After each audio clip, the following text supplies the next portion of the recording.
This is StoryBeat, Storytellers on Storytelling, an exploration into how master storytellers and artists develop and build brilliant stories and works of art that people everywhere love and admire. So join us as we discover how talented creators of all kinds find success in the worlds of imagination and entertainment. Here now is your host, Steve Cuden.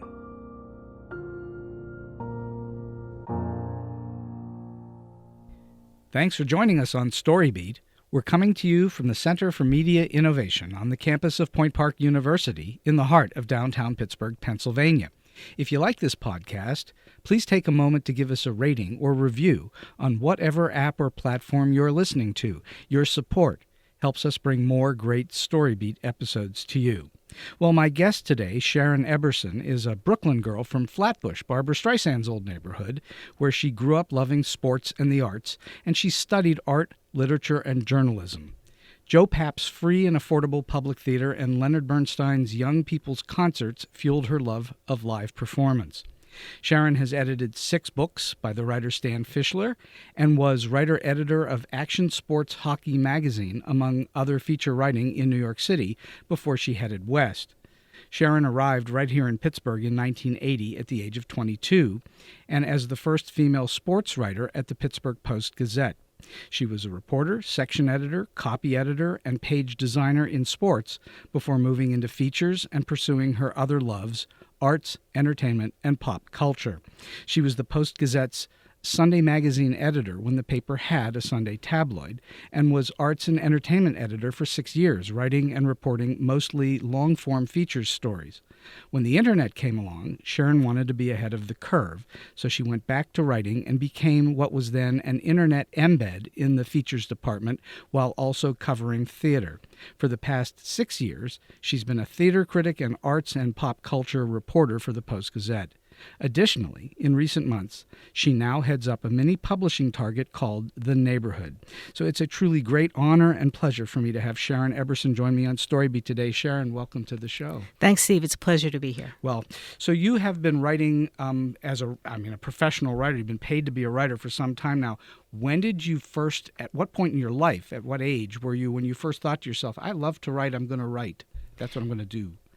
It's one of my earliest memories, drawing and writing, making my own storyboards, what you could say were storyboards, or my own little graphic novels.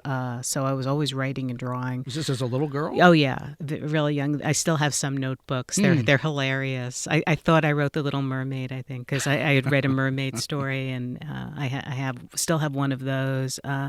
And throughout high school, I was involved in every publication. I just found out recently, I went to Spike Lee's high school, that he was a year behind me. How did I not know Spike? Anyway. Well, because, in high school, when you're a senior, the Right. juniors are in another world. And I was an art squad geek, too. We should have been friends. Anyway, so there were local publications. There was a time when I lived in Sheepshead Bay. I worked for their tiny little newspaper. I walked in their offices. They'd never seen someone so young volunteering, but that's what I did. Did you have sample writing that you could show them? No, they were so intrigued to see someone so young come in and with ideas. I think the first thing I did was something about ice cream at Coney Island. That's my recollection. And they just so that was my sample when I wrote those things for them, because I didn't really think about the difference between what I was writing in my diaries, the stories I was writing in newspapers, back then, until I really got into high school and started working both on newspaper and literature magazines, things like that. And so you actually you focused on writing all of your life then? Oh, yeah. It was what came most naturally to me. So what was it early on that you said to yourself, I'm assuming you were a reader, and so did you say to yourself, I'm reading, I want to be able to actually do this? It was just this really natural progression. I had, growing up in Flatbush, our neighborhood library was a beautiful old library, a lot like some of the Carnegie libraries here. And every week we would go, and this is when I was really young. I could pick out 7 books, and if they were finished in a week I could go pick out another 7 books, and that You was read sort 7 of, books a week? it's a pet,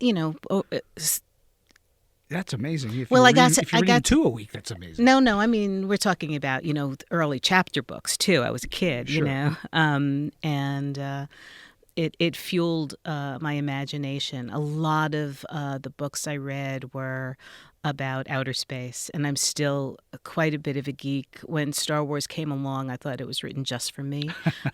So these are really bizarre books for people who don't know, but the Mushroom Planet books by Cameron is her name, were some of my favorites, besides for things like fantasy books like Lord of the Rings. T.H. White's The Once and Future King, on Sure. which Camelot is based, was my favorite book for many years. Those kind of things. And again, that fueled my interest in the arts all around. So you were early on. You were a writer, and you were interested in the arts. Where then did the hockey stuff come in? How did that happen? I lived in a 6-story apartment building with 4 sections, and it was a time when your mother or father opened up the door and said, "Go out and play," in a big Yes, courtyard. and didn't worry about you. Right. Besides my father being a very good athlete and a big sports fan, I was alone as a female in my age group in that courtyard. So So did you play a lot of sports? not a lot. I was a really good skater, and I still skate a bit. That's part of my love of hockey. Of hockey. Yeah. And so how did you meet Stan Fischler, who's a very well-known hockey writer? So I was at Brooklyn College. I was the first. I was co-sports editor of our paper, The Kingsman, and Stan was an alum. Ah. And at the time, he would take interns. Actually, my colleague, Jeff Hasen, was Stan's intern, and I wound up at the Associated Press, just the luck of the draw and where we were put. We didn't have a journalism major at Brooklyn College where I went. It was a concentration in journalism, and I had a dual major in literature and art. In what, the communications department or something like that? In English, it was English literature. Got it. And you could make that a concentration from there. So Stan was reading what I was writing, and even though we only had a club hockey team, I was still writing a lot about hockey. And I thought I was going to go into advertising, to tell you the truth. I was really headed toward Pratt. And a few weeks before graduation, Stan called and said, "How come I got him? You're the hockey fan." And I went up to his apartment/office near Columbia University, which was very far from where I lived. And it had, at the time, pre-internet, the biggest filing system of hockey writing anywhere. Really? Yeah, I used to, if Newsweek, someone from Newsweek, like Pete Axtell, wanted to do a story on hockey violence, they Right. would call and say, "Give me 60 separate incidents in the past 3 years about hockey." And I would put something like that together, and it's how I earned money early on out of Stan's huge file system. So it wasn't a burden for you as a young person who was not necessarily athletic to be working on a sports story. You enjoyed it. Oh, of course. No, that's what I wanted to do. And not everybody who's athletic, you don't have to be athletic to love sports, course obviously, and to love writing and to see. And the best thing I'll say I learned was, and anyone who really believes that they want to get good at deadline writing, there's nothing like sports to That makes really sense. give you that discipline and to have to do it quicker. Were there a lot of other women or females writing sports at that time? In New York, the barriers were down pretty much, and hockey was one of the first. There were still people who didn't believe in it. I always remember Harold Ballard, who at the time owned the Toronto Maple Leafs. He would rather have taken a fine every game that he didn't allow a woman in the locker room, which the NHL said, you have to do.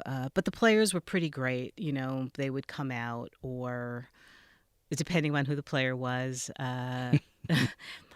So in the Rangers locker room, which was one of the more diverse locker rooms, considering it was hockey, and by diverse I mean from different countries. Right. The Swedes would walk around; they didn't care. No, wearing no clothes at all. Yeah, exactly. And there were players who really didn't want you there, and then there were players who just waited until you left. I mean, they sat and they, with a towel, whatever it was, and they were gentlemanly, and they knew you had a job to do. And I never went into a locker room, uninvited, because sometimes I was writing a magazine story, and it might be the only way I could get a hold of someone who was in from out of town, or unless I was on deadline freelancing for a newspaper. Mm-hmm. So I never went into a locker room just to go in. So and they came to know that too. So you came about. So now, fairly early in your life, you came to Pittsburgh. Right. What was there something that drew you to Pittsburgh? First of all, I was living in New York and not making a living. That's hard to do. Yeah, I was a freelancer, and I was still living in an apartment with my mother, and that wasn't going to do. But I had made enough connections that I put it out there that I was really looking for a full-time job somewhere. And it could have been New York. It could have been anywhere. There was an opening in Miami at the time that I had heard from, and a wonderful woman who recently retired named Helene Elliott, who worked for the LA Times for a long time and also had worked for Stan.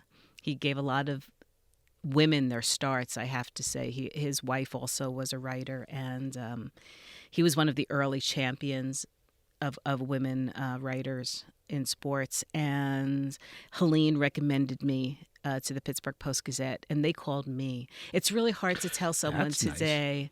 yes, that I didn't really have to send my resumes out for too long. It was a time when most sports departments around the country were looking to make that leap and have a woman come into their departments. So like many things in life, timing is a good part of it. It was perfect for me. Not so perfect for people today, but perfect for me. Well, yeah, it's getting harder and harder, and we'll talk about the business Sure. you're in as we go down the road here. All right, so now you come to Pittsburgh, and you are still writing sports, or you're still writing sports for the Post-Gazette? I came first on the copy desk, and at the time... Explain for the listeners what the copy desk is. It's the people who edit the stories and get them ready for publication. Okay. So copy editors. And I also was a page designer. I had an art background, too. Mm-hmm. At the time, we actually did it with paper and pencil and rulers. Wow. And there was still paste up. One of the things that got me... that still holds true today. Technology matters. At the Associated Press, I had worked on something called the ATEX system, which really was just a word processor. Okay. But the folks I was coming to, who I was coming to work with, had just gotten the ATEX system and were so intimidated by this thing that wasn't a typewriter. And I walked in and I sat down and I knew how to log in. And that alone, I think that's how I got the job. You were the office genius at that point. Yeah, technology is a beautiful thing, I believe. And I've always made it a point to keep up with it. Do you, now that you've obviously been writing a whole lot longer than just that beginning, are you still helping them design pages? Does that happen? No, this is the first system So at the end of this month, it'll be 39 years I'm at the Post-Gazette. Oh, my goodness. And this is the first system that I don't have an expertise in page design on, because I wouldn't have time to do it anyway. I know how to use it for everything else. And I could design a page in a... if in an emergency, if I was needed, but there are people whose job that is. So in other words, you're talking, when you say the system, you mean the computer system, whatever. Yeah, our software system. Your software. It's probably really crazily advanced compared to what we've all known. Or not. I don't know. It's a very individual system. Publishing systems go out of date really fast, actually. Oh, sure. And and ours is unique to us. It's something our publisher invested in and there aren't too many other people using it. I see. So it's not like you can call around the country and get advice. You really you're on your own. Yes, absolutely. It's almost like it's still the Wild West with the internet. I don't quite understand why it hasn't yet coalesced, but it hasn't. So that's for another day. Right. But all right. So now you're here. You're writing on the copy desk. But then when do you start being sent out on assignments? So my first assignment ever was Willie Stargell, the great Willie Stargell, son was playing hockey for Pittsburgh Alderdice for their club team. My alma mater. My husband's and son's as well. There you go. And that was my first story. I met him during batting practice outside the locker room, and we talked about his son playing hockey. And that was my very first assignment. And did you write an article on it? oh, yeah. It's out there. Excellent. And it was a time when the Post-Gazette, like many other papers around the country, were building their suburban editions up. Mm-hmm. And when I came to the Post-Gazette, we just had a South edition. And in the first few months I was there, we added the North and the East. And I became the East sports editor the time we did those sort of things. We called them zone sports. I was the East zone sports editor, which meant I did everything. I wrote it, I edited it, I hired freelancers, and I designed the page. And it was a weekly. And I would go out and do other assignments like hockey and baseball sidebars, things like that. But for the most part, that was my job for a few years. I also covered a team called the Pittsburgh Spirit, which was an indoor soccer team for a while. They had a few years here at the time when the Penguins were not very good, and the DeBartolos were filling the arena. Mm-hmm. Strange times, very strange times.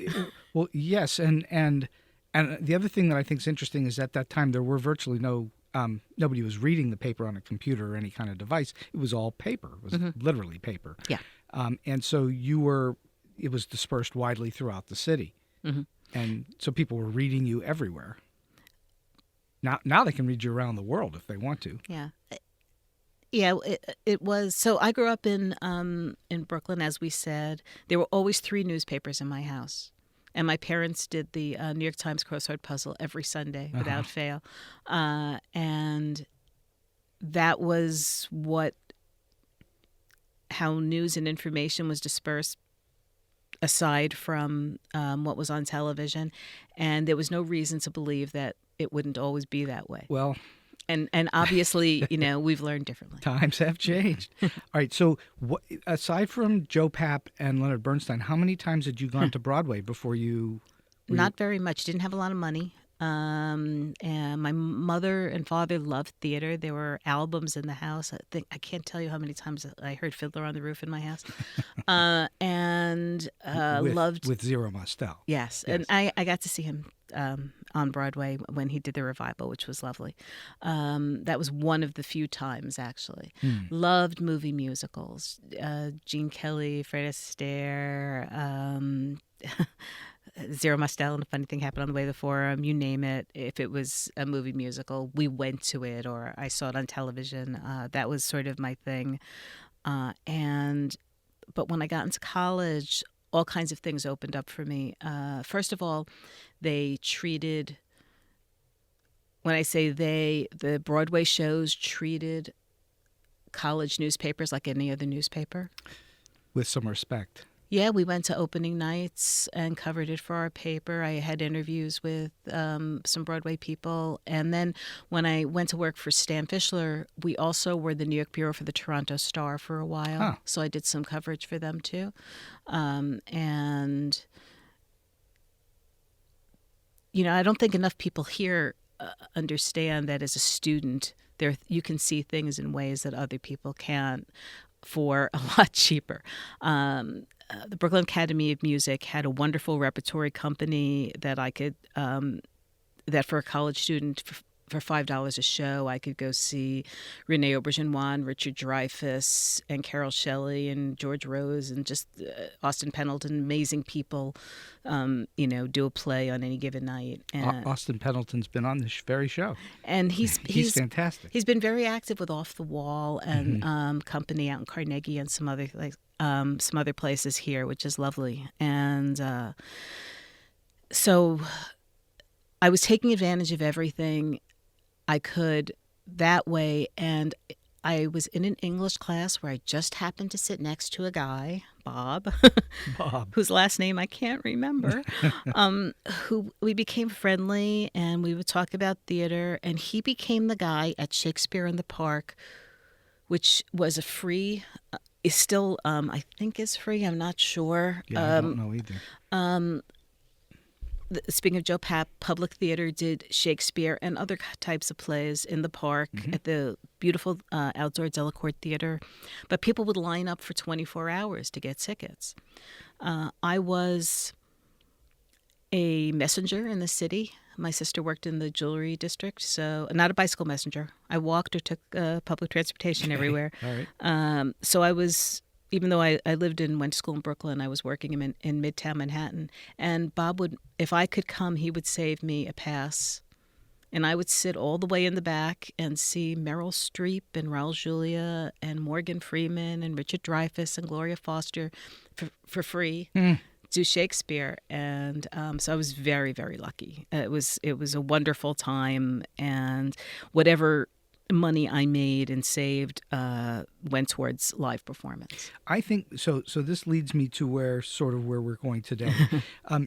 I believe most audience members are interested in releasing their day's life to go to the theater, whether it's a movie or TV show or to the live theater, and they don't want to think too hard. They might be impacted by something. Hopefully they're emotionally impacted by something, but I think very few audience members go and think critically about what they're seeing. Sometimes they'll have a conversation about it, but that'll quickly dissipate and they won't think about it again. You, on the other hand, have made a career out of thinking about it.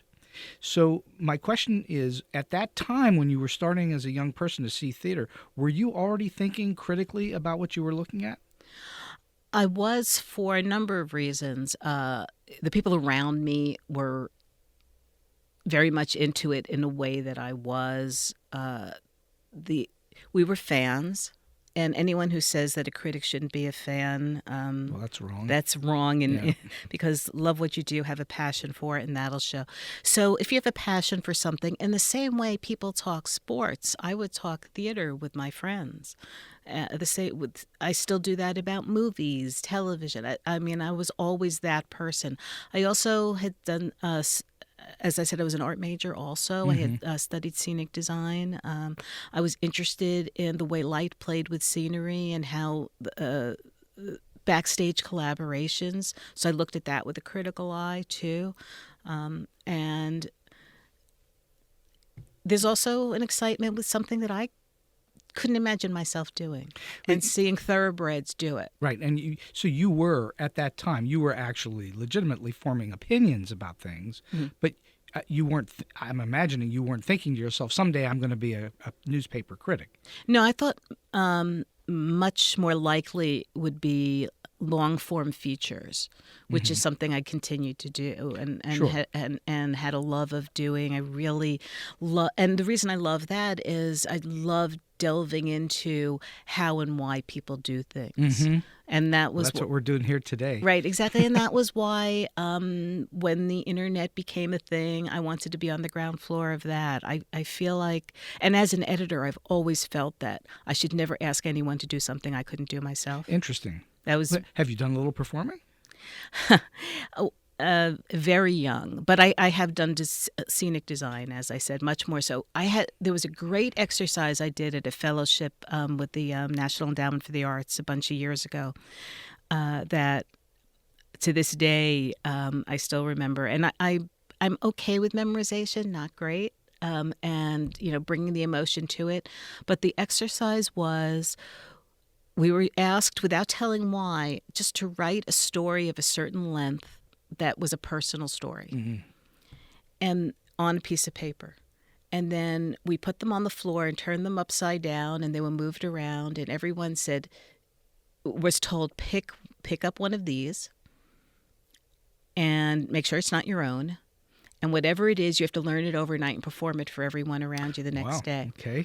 And you want to talk about eye-opening? But I'd had my eyes open way before then, by various attempts. Even in middle school, we wrote a play that was performed. I remember everything about it, and I played Eleanor Roosevelt. You played Eleanor Roosevelt? The play was, what was it called? I can tell you everything about it. It was a portrait museum where a cleaning lady was working. Oh, and all the portraits began to come to life and explain who they were. That sounds almost Sondheim-esque. Yeah, but this was a middle school in Flatbush at Walt Whitman Intermediate School, and we had Gandhi up there, people who we were studying or who we admired, and I wrote Eleanor Roosevelt's part, and I played her. So wow. That was back in the day. I was 13. I might have been 13. So you had a little taste of the other side of the line. No, not really. But I did take a lot of public speaking courses. I thought that it behooved me to do that at the very least, not knowing where life would take me. So, all right, I want to go back and just review this one thing that I find fascinating. Do you think of yourself, because I think these two words mean two different things, or do you think of yourself as a reviewer or a critic, or both? Both. I think both things can be very individual. Yes, indeed. In one article, you can be in one review or one critic, and I think critical thinking is really important. It's important to the artist as well if you care about it. You can be first and foremost, you're an advocate for the audience. You're there to represent them before they spend their hard-earned money, and you want to be as honest as you can about what you're seeing. You can also be an advocate for you're seeing someone for the first time who blows you away. As an example, Mason Alexander Park, who is a Point Park student, right? Who I just knew this guy is going to be special. I told everybody who would listen. I wrote about him, and right out of school, he got his first national tour as the understudy for Hedwig and the Angry Inch, and I keep in touch because I think he's a star. You can see that. Sure. There are certain things, if you've seen enough, but also you want to educate people too. If you're going to go see A Doll's House Part 2 at the Public Theater, it's there right now, and you don't know Ibsen and you don't know A Doll's House Part 1, just A Doll's House, which is maybe one of the most influential works in modern drama. Indeed. One of the things you have to say is, do you need to know A Doll's House to see this part 2, this contemporary, retelling, which is just 15 years after that initial one? Do you, how will it work for you? And that's true of any sequel to any, to movies or whatever. So these are things you need to be able to do. Do you? Yeah. You need to know the first. I'm sorry. Do I need to? No, I don't. I haven't seen it yet. I will see it tonight. But having talked to people, I would say it certainly helps, and you'll have a richer experience of it. It gives you context, but it doesn't necessarily stop you from enjoying that show. Exactly, or understanding it. Especially because it's written in a more contemporary way, and it's written as a series of kind of duets. Pas de deux, between this independent woman who walks back through her door 15 years later and has to confront the husband she left behind, the daughter she left behind, and the housemaid who actually raised her children while she was gone. So it's written taken from that context, without knowing what it took for Nora to leave, unless you just think about the times that she did it in. I still think you could enjoy it, but certainly I think it's going to be a richer experience for being familiar with Ibsen. Well, sure, that makes a lot of sense. I mean, there are a lot of motion pictures and TV shows that are sort of based on something else or are sequels or whatever, and it helps to know the early part, but hopefully you can appreciate it if you haven't seen it. Yeah, I stopped reading Game of Thrones because I decided I don't want to know what's coming next, and then they just veered off from the books anyway, so I might go back to them someday. I think George R.R. Martin recently said something like, I wished he'd... I wish I were writing faster. Yes, exactly. Meaning he's not all that thrilled with what he's seeing. I think also... or that people are thrilled and they might not accept what he's going to write. That may be. I think that's the popularity. I feel in this particular case like he's going to be disappointed all the way to the bank. Yeah, exactly. Exactly. I don't feel bad for George R. R. Martin. People are so hungry for it that even though it's its last season, there's already a spinoff in the works. That's correct. Are there critics or reviewers in the world who you started out admiring, who you read? Mostly, the truth is, it was sports writers who I admired, and who were the great ones aside from Stan Fischler. Stan would love that. Stan is going to be 87 soon, and he just retired. Bless his heart. In New York, and I got to know a lot of them, Dave Anderson and Dick Young. There was a writer named Joe Trimble who was, he covered the Mets. And as a young, and Phil Pepe, these are people who I wrote letters to all the time. Is that right? I was the kid who wrote letters. Did they respond? They always responded, Isn't that wonderful? I always do. If someone calls me, I call them back, even if it's to yell at me and tell me how stupid I am. How often does that happen? All the time. Real people call to yell at you that you're stupid? Stupid isn't the word I would use. Like, or did you see that play? Same one I saw. But sometimes not that nice. They're very disarmed when you return their email, letter, or phone call. I bet they are. But people who disagree with you are much more likely to get in touch. Kind word is always nice. Well, it's the same. It's the same thing with the rest of the world. People will either, if they're in high love or praise, they will say something. If they really hate something, they will say that too. But the middle will not. Yep, no doubt about it. You get the both ends. Mm-hmm. What they don't know is I want to know why they disagree. And I think we said this when I walked in. If I could talk theater 24 hours a day, I'd be a happy girl. But then again, that's broadcast journalism, right? So you write theater 24 hours a day. I do. I write it. I think it. How many shows a year do you go to? It depends because let's also include if I go to New York and London and see things like that. All the above. You report back on some of those, don't you? Yeah, we do. So that counts. So how many shows? And you also see shows. I assume you see some shows you don't report on. Of course. I'm going to say it averages out to 2 to 3 times a week for 52 weeks. So about 150 or 60 shows a year. Yeah. That's a lot of theater. It is. People don't understand how long it takes to get up to a really large number. I mean, if you've been doing that for 30 years, you're really only at, 4,000, 4,500 shows. People think you've seen 45,000, 80,000 shows, and you haven't. Yeah. It's still a huge number. I went to New York fairly recently, mostly to see Harry Potter and the Cursed Child Parts 1 and 2. There was a local actor in it who I had reported on. Tell us who. His name is Nathan Salstone, went to Carnegie Mellon. Yes. And I saw him do a wonderful front porch theatrical production of Floyd Collins, and I felt... He's also been in several productions here at Point Park University. Right. And Nathan is someone who I felt was going places, and he went right to Broadway, pretty much. That's doing it right. Yeah. And so I went to see him, and my son, who lives in Washington, D.C., who loves his theater too. He's also a writer, but not about theater yet. He wanted to see Network with Bryan Cranston and Tatiana Maslany, and I wanted to see Bruce Springsteen, which I did write about before the show was filmed for Netflix. Right.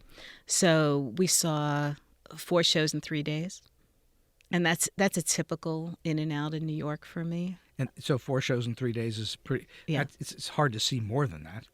Yeah, I don't think there's any way. I mean, the most I've ever seen, I know usually it's 5 shows in 7 days. I think Chris Rawson and I have once squeezed in when we were both, there are 6 shows in 7 days, but it's hard to to do that. Yeah. When you've done that, do you have energy from that, or are you exhausted from that? Both. And it depends on the travel, actually, more than anything else. It's been a long time since I sat through 2 long plays in one day, which is what we did for Harry Potter and the Cursed Child Parts 1 and 2. Oh, you saw them both in the same day. And it's what they recommend, too, and I think it makes sense. You can do it 2 days in a row, and definitely you wouldn't want to spread them apart too far. But that was a bit exhausting. But you have intermissions, and then we had 2.5 hours. That's when I visited Nathan between shows. Mm-hmm. And he was at the time, and he's out of it now. I have to ask what's going on. But he was going on a lot for Severus Malfoy, for you fans of Harry Potter, Draco Malfoy's son in it. And so he, when you see someone who has that kind of energy and work ethic, it's hard for you to say, oh, I'm exhausted. I've seen too many shows. Well, he's also got that beautiful thing called youth. Yeah, there's that too. That helps a lot. I know I'm old, but I still am very energized by what I do. Probably you, like me, I think I'm 12. I've never gone past 12 in my right, head exactly. All right, so let's talk about your process. Mm-hmm. Before you go to see a show, how much research do you do? Any? Some? I do a lot, and part of it is I tend to preview big shows. And how do you preview them? What do you do? I might. So if I'm offered an interview with someone in the show, or I seek out an interview because this is something that audiences have not seen yet, mm-hmm. or it's someone famous, and I know it might get a lot of clicks, I want to. And if it's a show I've never seen before, I will ask for a script, especially if it's a new show, and I will read the script. I would never interview anyone without having as much knowledge as I can about it, Good. Which takes away being the first-time audience member when I see it as a critic, but I still feel like I need to do that. One thing, it's good and bad. In other words, to interview someone, you should know what you're interviewing them about, especially a playwright or a director. But if it's a surprise ending, you know it. And so it has its pros and cons. And as much as I can with new work, I try not to read scripts in advance because I want to be surprised and I want to experience it the way any audience member would experience it. But it's usually not out of the 150, 60 shows you see a year, about how many of them are, let's call them premieres or unseen before? 10% maybe? Boy, a little bit more than that. So City Theater is our new play theater. Right. And everything they've done has to only be within 5 years of creation or of its world premiere. And between City and the public, they introduce a lot of things too. So there's that. I would say that's the most, and then almost anything I would see on Broadway. I haven't gone to a whole lot of revivals. I tend to try and stay away from revivals unless they're huge or there's a Pittsburgher in them. But you do wind up seeing shows you've seen before because they're in theaters where you must attend. Quantum Theater is going to do King Lear with Bricolage's Jeffrey Carpenter and Tammy Dixon. I'm very excited about that. That ought to be great. Right, and I've seen, and they can do it at Carrie Furness. So in a way, and they've been guests on the show too. Yeah, and in a way, that's King Lear. In a way, I've never seen it before. Right. So there's that too. I've never really thought enough about how much the percentage of what's new and what's it's not all that critical information. I'm just curious, but the question really is, you actually go to new shows trying to not read them in advance.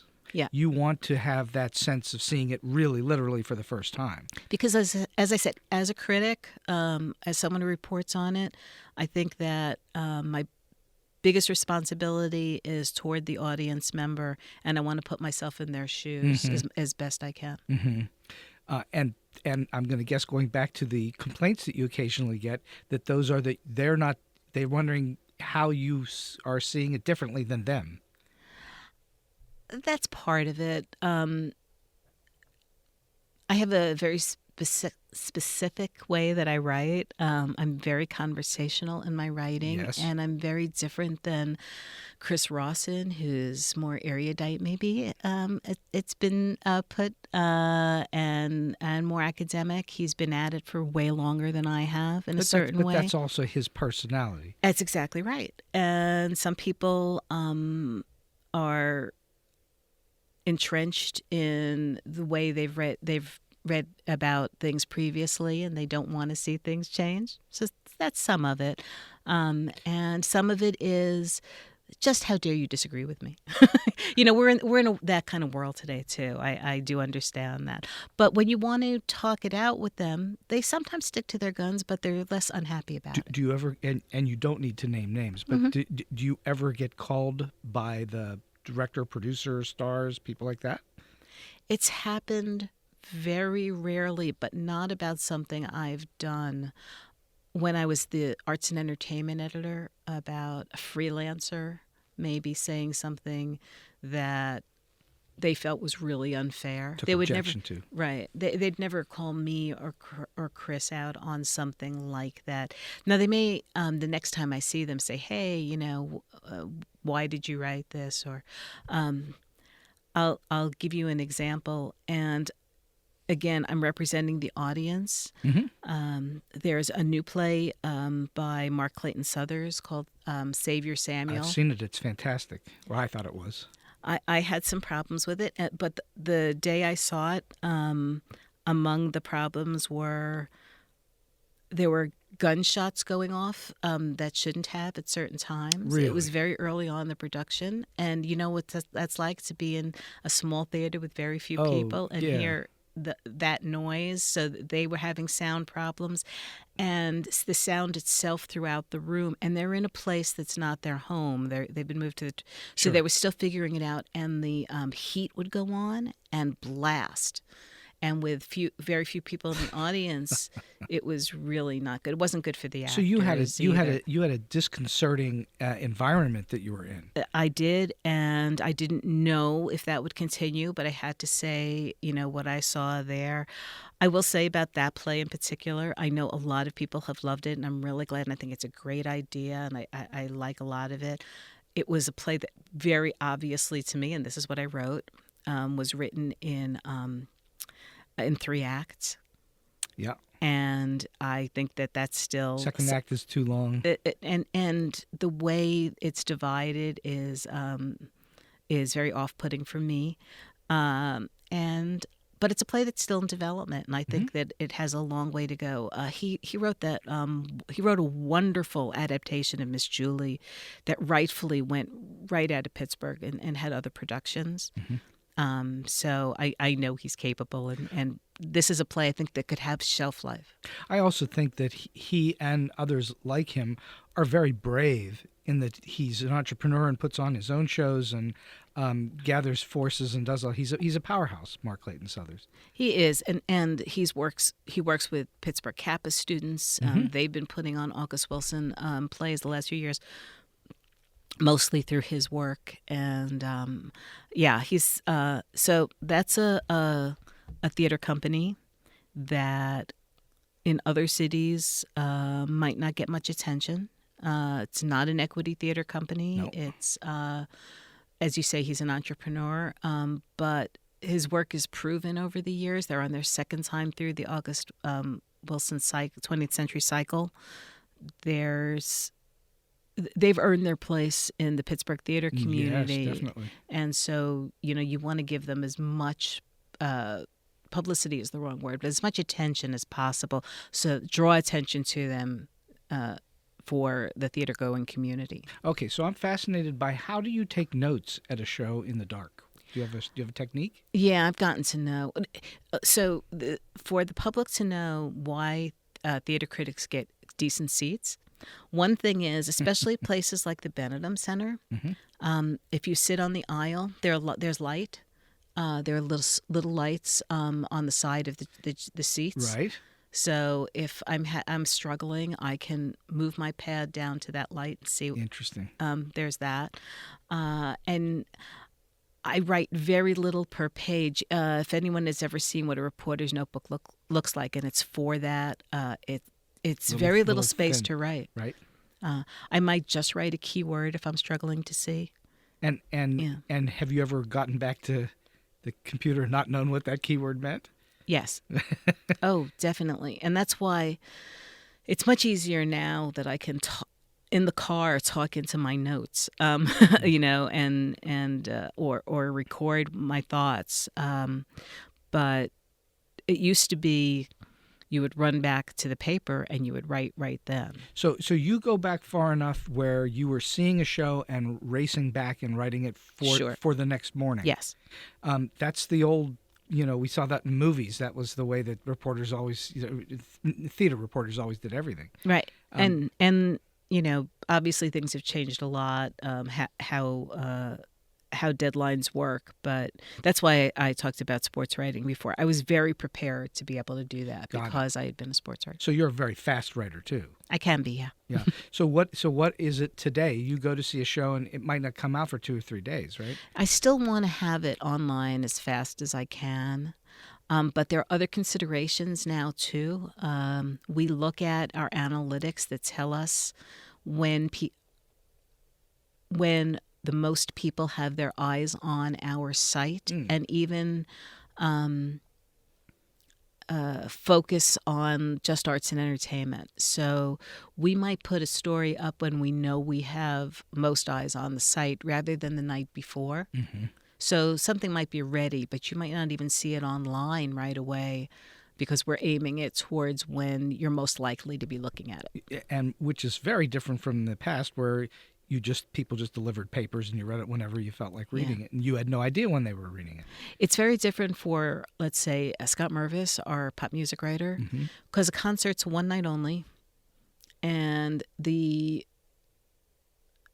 band or the artist might be moving on to another city the next day, right? And people in the next city might want to see what did they sing in Pittsburgh, what was the encore, that sort of thing. So he's getting stuff up as fast as he can. It might not be in the paper the next day. It might be a couple of days, let's say, if we do even run a review. But for eyes on, it's much more necessary for him now. If I'm covering a show that has a long run, it's better for me to have, and it's very geared towards Pittsburgh audiences for the most part. Right. So, all right. So now you've gone to see the show. You've written whatever notes you've written. About how long does it take you to put a review together? Well, it really takes me a couple hours tops, unless it's. I mean, I've been known to struggle. I think if I'm ambivalent about a show, that's the hardest thing to write. You can usually tell because I might start with a description because I'm not quite sure how to get into it. But I don't want to take more than a few hours on anything. Because it loses its energy, doesn't it? Yeah, and if you start to second guess yourself, then you've lost that spark of, like I said, being in the audience's shoes. So. Do you think of reviewing as a kind of storytelling itself? I think of everything as storytelling. Everything. I mean, I love narrative writing. I said I come from long-form feature writing. Right. But I want to, like I said, a critic, any kind of writing can be many different things to many different people, but you always want to entertain. That's the key. Yeah, you want... you hope to find a lead that will grab people, and you want to get across not only, thumbs up, thumbs down. You want to get across why you feel the way you feel, and talk about the company. I won't talk about, let's say, Pittsburgh Musical Theater if it's a mostly student production in the same way I would talk about a Pittsburgh CLO show. Because you don't want to hurt people, yeah? Is that what it is? No, it's because you're talking about professional artists versus, a mostly student production sometimes. Sure. Mostly students. Yeah, and I just don't think that I don't see the purpose in that. It's more of a purpose of for the audience, you will still be entertained. For the artist, this is what really was compelling about what you gave me. And sometimes it's, this didn't work for me. If it had been done this way, I think it would have been more effective. But I'm not an agenda critic, which, some people, I have. What does that mean? I don't know what that means. So I have a good friend in New York who is an avid feminist, and that enters all of her work. So she views everything through that lens. Interesting. And I'm not a critic who is trying to make a name for myself by being negative. It's not my way as a person, so it's not going to be my way as a critic. I'm much more, like I said, I think there's education, there's entertainment, there's advocacy, there's all different ways you can approach what you're doing, and I think a knowledge of the company is a really big deal. Do you think of reviews as having a political bent to them at all? I think sometimes it has to because of the plays themselves. Today, it's so hard to find anything that's not relevant. Let's face it. Theater is civilization. It's when you see countries invading another country, one of the first things they try and do is eliminate the country that they're invading's culture. The things that definitely, take away the things that make you an individual, or that kind of artistic expression. And so I think artistic expression in any way is paramount. But today, it doesn't have to be a political show, and yet you find that. You find everything you see has, roots in something like the Me Too movement, if you would call that political, or immigration certainly is a topic that's been from the very beginning of theater. The outsider. Oh, from the very beginning. Right. So from the Greeks forward. Yeah. So that sort of thing is always going to hit a chord. So you've obviously seen so many shows at this point. Do you have a pretty good memory for what you've seen, or do you have to sometimes go back and review what you've... In other words, if you're going to go see a show that you've seen before, do you need to go back and review what you've done, or do you have a pretty good memory for it? If I've reviewed a show and I'm going to review it again, I will go back and read my review, see what I liked about it, didn't like about it, what I wrote about a specific actor, because if I'm going to see another actor play it, I don't want my memory to kick in and me not realize I'm writing the exact same thing, maybe, or whatever, that kind of thing. I have a pretty good memory for things, but I do keep track.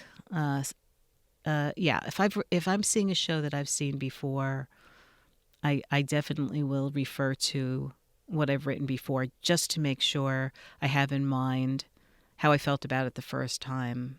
And a revival is it's in the word that describes it. So it doesn't have to necessarily be a revival, right? It can be you're now seeing a local production of something that was on Broadway with a totally different thing to it. Yeah. So it's not being revived so much as it's being reproduced. Well, I think it's always revived. I mean, that revivals. So you think any show that's one? So if you're going to call Broadway, let's call Broadway the standard. Yeah. Then everything else is a revival of something then, yeah? Yeah, it's just a word of theater. But Pittsburgh CLO, mostly what they do are often Broadway caliber, Absolutely. revivals. So I do think of them that way anyway. Well, that makes sense. I get that. But you wouldn't go to, say, Front Porch Theatricals and think of them as being CLO. No, I'm not comparing There in the Heights to what was on Broadway. Right. Yeah. Good. Okay, so I'm going to ask you what I found to be a very interesting question I've asked lots of people on the show, and we'll see how you come at this. What for you, this is challenging. For me, it would be challenging. What makes a good story good? I think if your passion comes through, for me, if I can feel the writer's passion coming through, then I'm hooked. And that's important for you to be hooked, isn't it? Yeah, it really is. And that's why I said earlier on, I've often been accused, you can't see my air quotes, but I'm going to say accused of being a fan.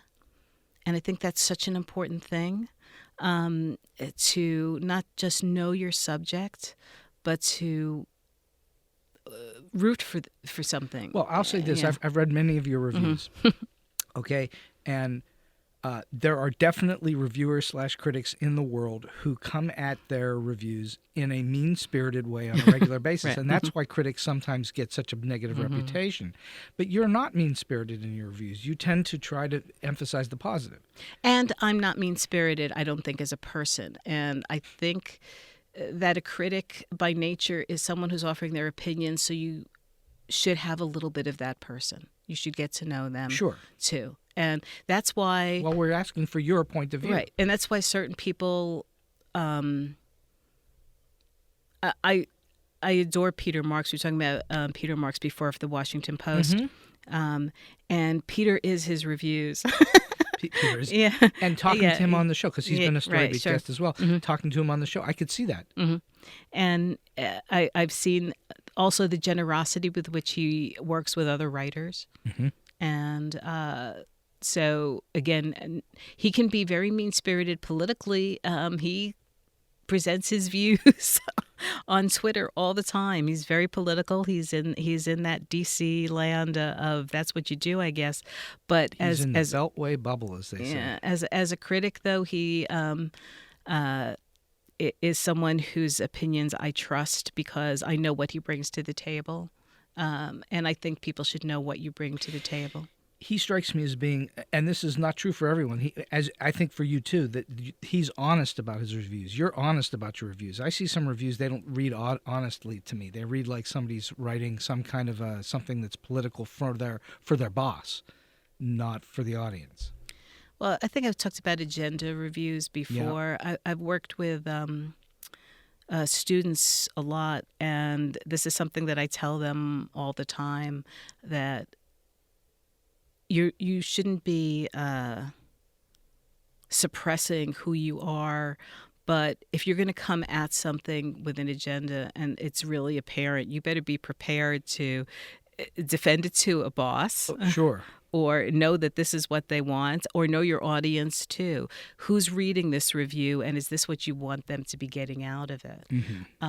You talked about good stories. I think it's really important to know your audience, or at least who you're trying to reach with your stories, whatever they are, features, news. Is this a story where I'm going to explain word for word Ibsen's A Doll's House and what it meant to 20th century drama at the time to get you into the next phase of this? Or is one paragraph enough? Or is just saying you don't need to see this before you see this contemporary version of a sequel? I think that knowing who you're trying to reach is really important. And I think at this point, it's clear that you do understand your audience. I'd like to think so. I mean, do you get enough feedback to tell you that you do, I assume? Enough feedback is a different kind of thing in today's world. Well, that's true. And especially online. Yeah, it is. It's strange. One thing about... You don't feel like you don't know your audience, do you? No. I think that...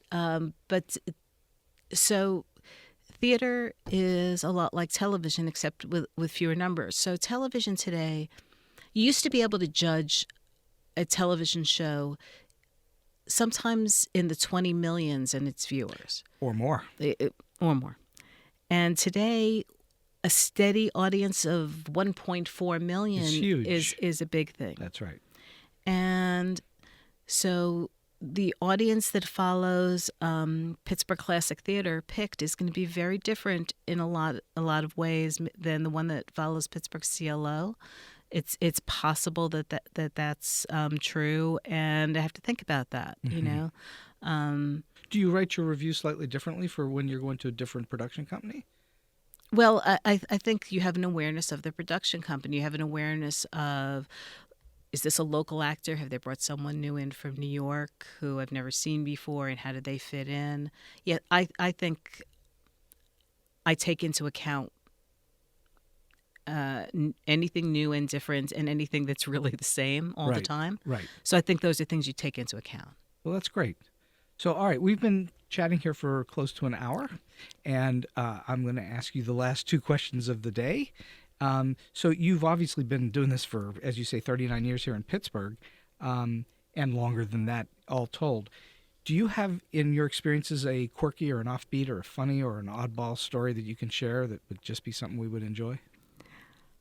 Well, I'm going to go back to the beginning and then come forward a little bit. Sure. As I said, when I was a college student, I was lucky enough that I was in New York, and Broadway treated us in the same way they would treat anybody who was a writer writing about theater. And there was an actor who I was a very big fan of, the late, great Raul Julia. Oh, yes. And he had just replaced another great actor, Frank Langella, in a very sexy, fun production of Dracula, which became a very odd movie from this production. All of the above. It was a production where all the sets were black and white, designed by Edward Gorey, who writes these little horror books, if you don't know who Edward Gorey is. Yes. And there would be a touch of red in them, and it was really cool. And what most people knew about Raul Julia at the time, who weren't going to the public theater, he hadn't done Three Penny Opera yet, was that he had been the token Puerto Rican, and that's what he called himself on Sesame Street. And he was really, people were going to get to know him, through this production pretty well. And I asked if I could have an interview, and they said yes. And I met him backstage right before the production, pretty much. And he was in this horrible green makeup, which, as he explained, under the lights, did not appear that way at all. Right. So the makeup was, really geared toward the lighting. And I had to interview him in this green makeup, and it was really freaking me out. And he said, if you think this is bad, he took me on stage, and he would emerge from a coffin in one of the scenes. And when he came up and he pressed the button, this smoke came up. And he said every night he had to fight off the sneezes and the coughs or whatever. And he brought it off. And I had this terrible sneezing fit.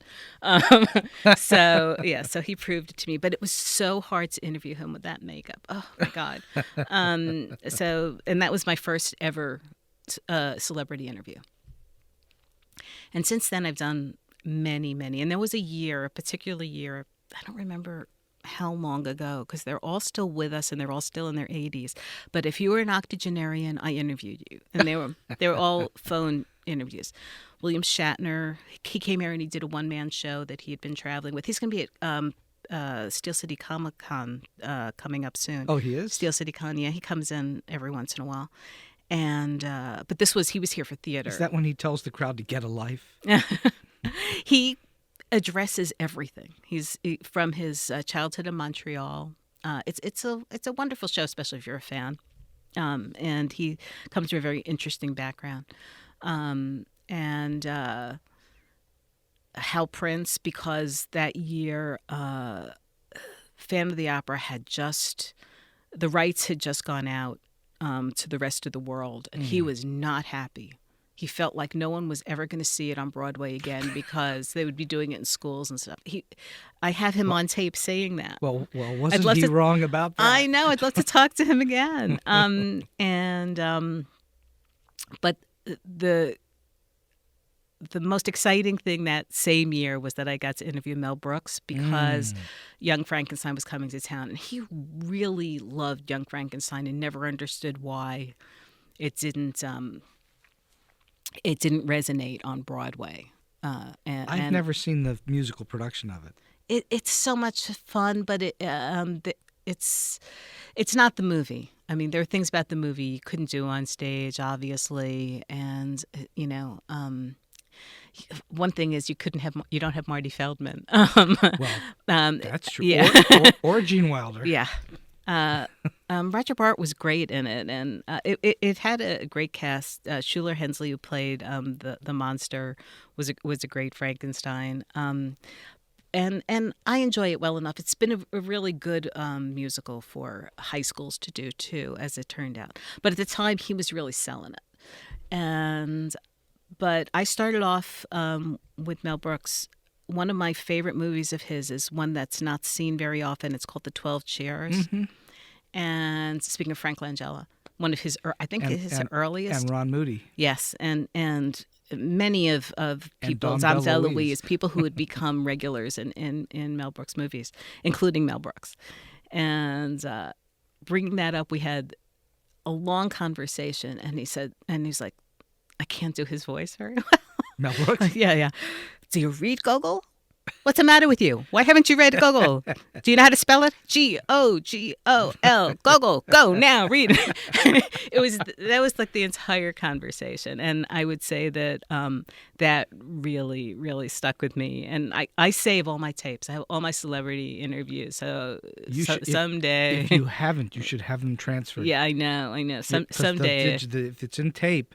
No, they're all in the cloud. Oh, good. Good for you. But I've been so lucky in this job, and I am a fan. I'm as starstruck as anybody out there. Huge Hugh Jackman fan. Seeing him do Boy from Oz, which was not a great musical, but he was just a revelation to me. Kind of got me back on track in musical theater. That this guy who I thought was a comic book, whatever. These people are out there who won't miss a performance for a year and give you, 3,000% of whatever they have to give.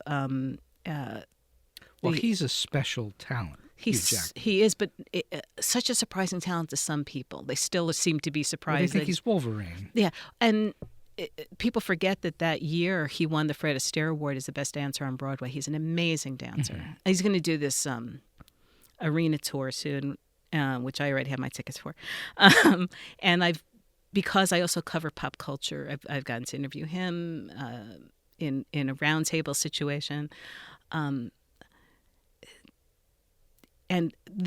there are people like him who are just amazing gentlemen.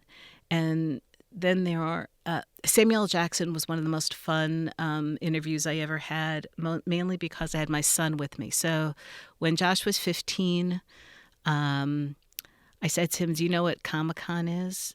And he said, yeah. I said, do you want to go to San Diego? And I didn't get the words out of my mouth. And he was like, yeah, we're going.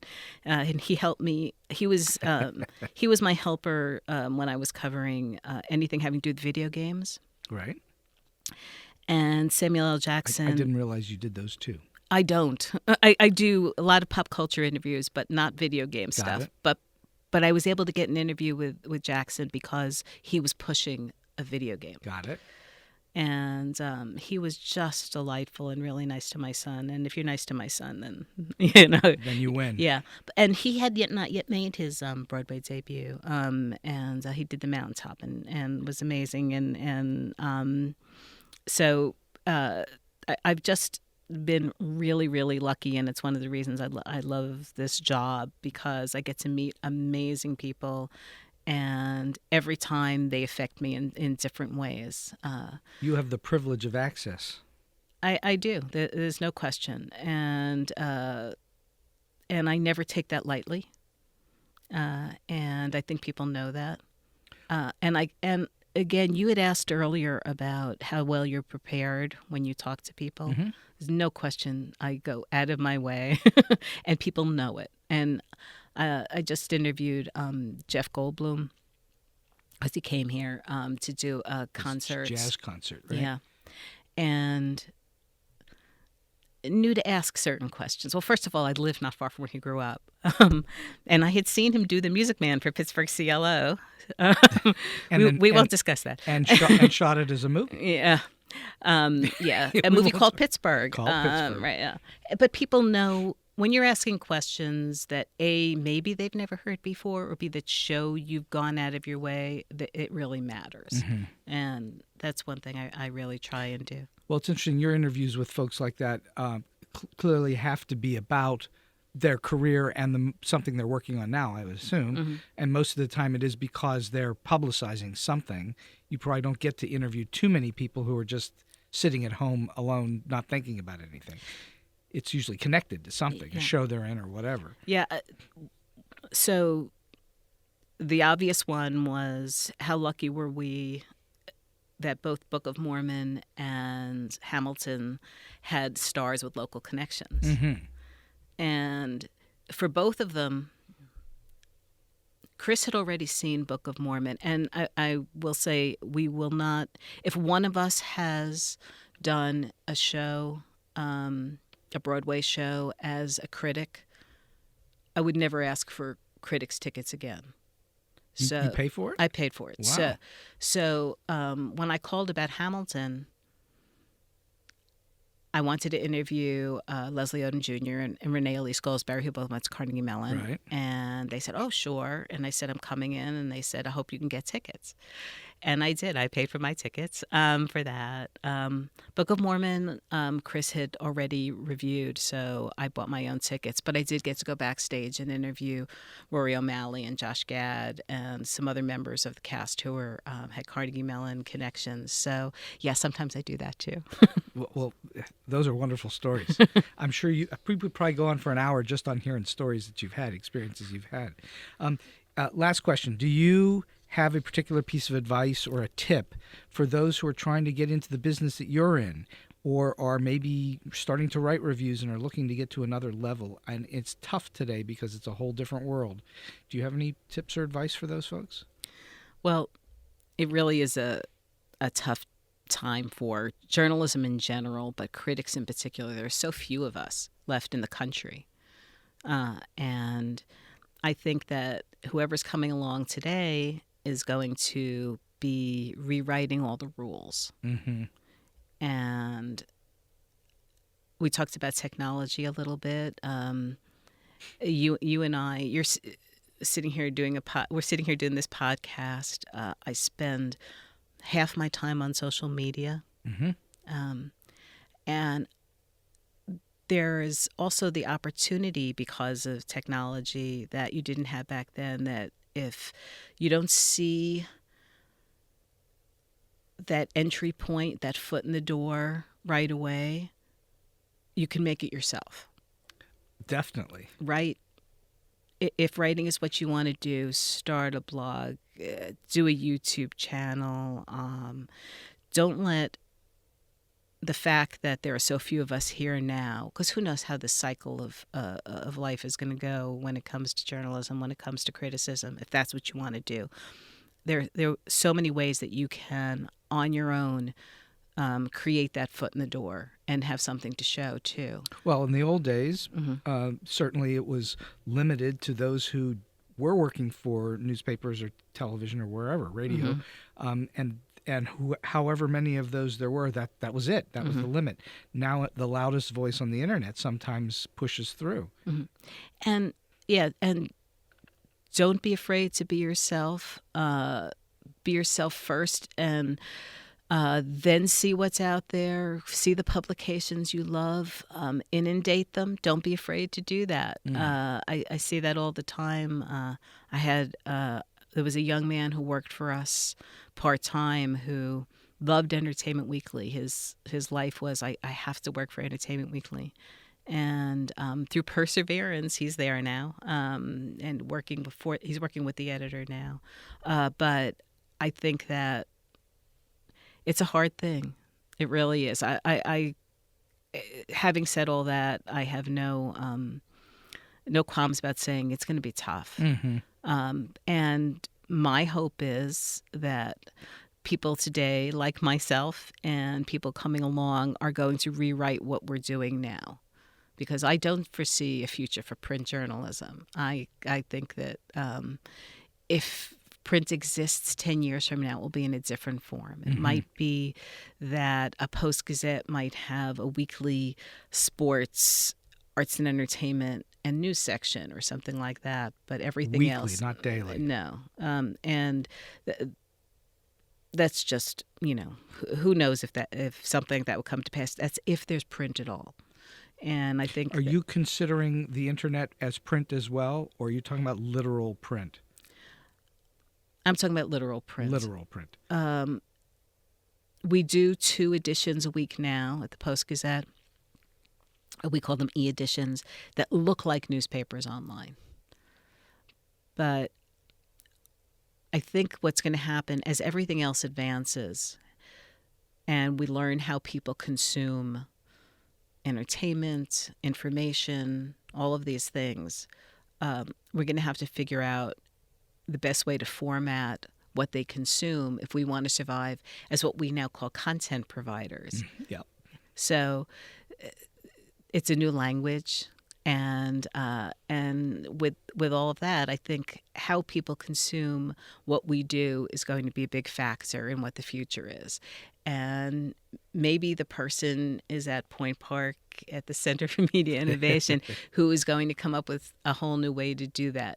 But one of the problems right now with how we do it is no one has figured out a really fast, good way to integrate your phone, your tablet, your tablet, your iPad. laptop, depending upon all these different sized things, and make formats that easily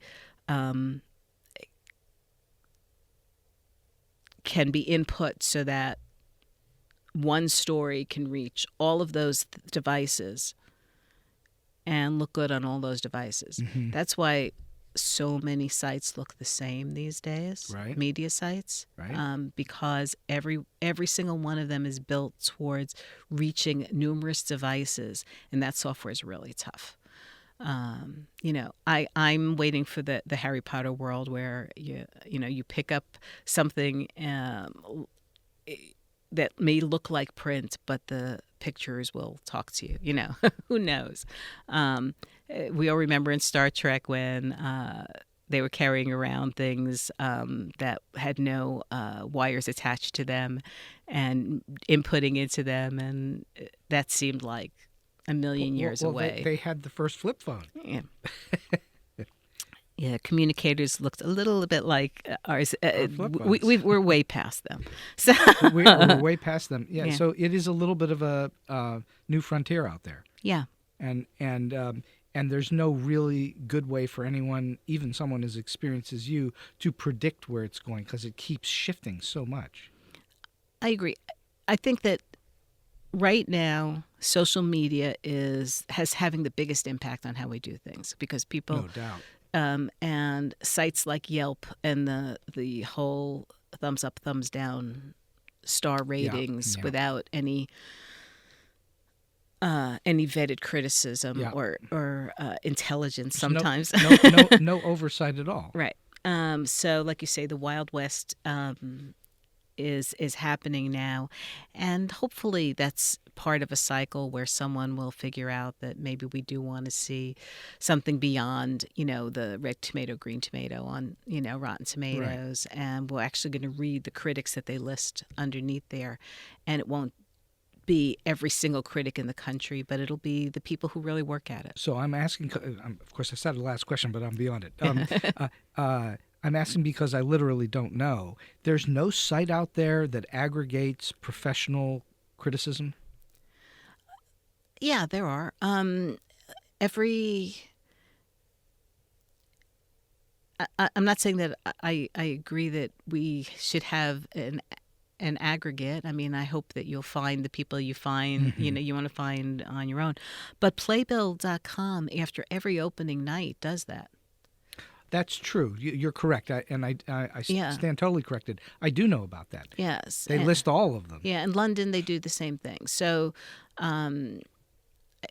there's that. I think that and this is a question I like to give to students too. You're in Point Park University with one of the great conservatories in the world. Yeah. But do you seek out articles or reviews about the places that can employ you in your own town, in the town where you're going to be for the next 4 years, or your hometown if that's where you want to go back? Or are you seeking those out? Talk about being in a bubble. And young people don't seem to be doing that. And it's up to us to figure out.